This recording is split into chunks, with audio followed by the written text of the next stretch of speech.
মাংসটা আমি ধুয়ে নিয়েছি। গরুর মাংসের জন্য আমি এখানে একটা মশলা বানিয়ে নেব। আজকে আমি গরুর রেজালা করব। ফাইনালি এই যে দেখেন রোস্টটা, মাশাআল্লাহ কত সুন্দর লাগতেছে, খেতেও অনেক স্বাদ লাগবে। এখন আমি এখানে গরুর মাংস চড়াবো। তেলটা গরম হয়ে গেছে, এখন আমি কয়েকটা গোটা মশলা দিয়ে দেব।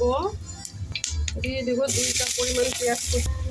পেঁয়াজটাকে ভালো করে ভেজে নেব।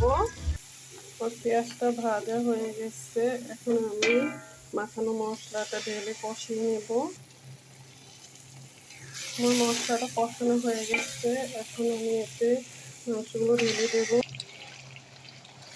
এই যে আমার মাংসটা ঢেলে দিয়েছি, এখন এটাকে ভালো করে নেড়েছি, মশলাটা মিলিয়ে নেব।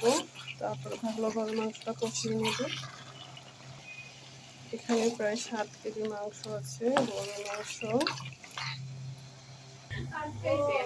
এই যে আমার মাংসটা কষাই নিতেছি ভালো করে। গরুর মাংসতে দিয়ে দেবো কিছুটা কাঁচামরিচ এবং কিছুটা বেরেস্তা, দিয়ে দেবো কিছুটা কম্পোজ, কিছুটা গুঁড়া দুধ দিয়ে দেব গরুর মাংসতে। একটু নেড়ে ছেড়ে নেব মাংসটাকে। দেখেন এটা ফাইনাল লুক চলে আসতেছে। গরুর মাংসটা প্রায় শেষের দিকে,